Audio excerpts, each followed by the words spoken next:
Typhoid জ্বর হয়েছে, আমরা ঠিক মতনই চিকিৎসা করছি, আমাদের কিছুই কিনা লাগে। চিতলমারি হসপিটালে আমরা ডাক্তার দেখাতে এসে সবসময় আমরা ভোগান্তিতে পড়ি। এখানে পর্যাপ্ত ডাক্তার নেই, যেগুলো থাকার কথা সেরকম ডাক্তার নেই, মাত্র হাতে গোনা কয়েকজন ডাক্তার আছে। রুগীর অনেক ভিড় থাকে, আমরা স্বাস্থ্যসেবা সঠিক মতো পাই না। আমার বাড়ি কোশরিয়া, নাম বাবরলি।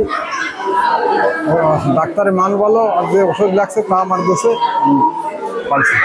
আমি টাইফয়েড জ্বরে ভুগতেছি আজ 7 দিন যাবৎ।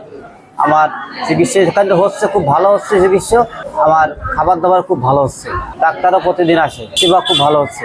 উপজেলা স্বাস্থ্য কমপ্লেক্স চিতলমারি বাগেরহাটের আমি গত নভেম্বরের 2024-এ জয়েন করার পর থেকে সীমিত জনবল নিয়েও আমার উপজেলা স্বাস্থ্য কমপ্লেক্স এগিয়ে নিয়ে যাওয়ার চেষ্টা করছি। আমাদের যে প্রথম শ্রেণীর যে পদ 27টা পদের 17টা পদই শূন্য আছে।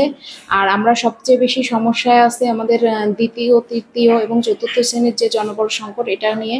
যেমন তৃতীয় ও চতুর্থ শ্রেণী আমাদের চতুর্থ শ্রেণীর প্রায় 52টা পদ আমাদের শূন্য আছে 164টা পদের বিপরীতে। আমাদের 2 জন কনসালটেন্ট পোস্টিং আছে হাসপাতালে, গাইনি এবং অ্যানেস্থেশিয়া, এবং আমাদের ওটি সার্বক্ষণিক চালু আছে মঙ্গলবার এবং বুধবারে। এছাড়া আমাদের প্যাথোলজি, এক্স-রে এবং আলট্রাসাউন্ড সহ ইসিজি সহ সমস্ত বিভাগ চালু আছে। আমাদের গড়ে হাসপাতালে প্রতিদিন আউটডোরে 4 শতাধিকের উপরে রুগী প্রতিদিন চিকিৎসা সেবা নিয়ে থাকে। এছাড়া ভর্তিকৃত যে রুগী, সেই রুগীর সংখ্যা আমাদের হাসপাতালে যে 50 বেডের বিপরীতে 60-এর উপরে রুগী ভর্তি থাকে, যার কারণে আমরা যে বেড আছে সেই বেডে রুগী দিতে পারি না, আমাদের মেঝেতে রুগী দিতে হয়।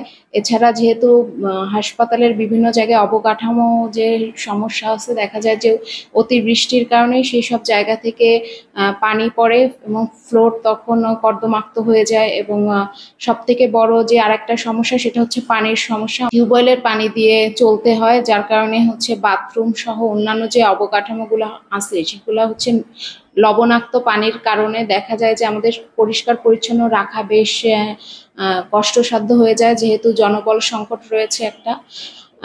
এই সব কিছু মিলিয়ে অনেক সমস্যা এবং সংকট থাকার পরেও আমি এখানে জয়েন করার পরে চেষ্টা করছি উপজেলা স্বাস্থ্য কমপ্লেক্স চিতলমারিকে এগিয়ে নিয়ে যাওয়ার জন্য।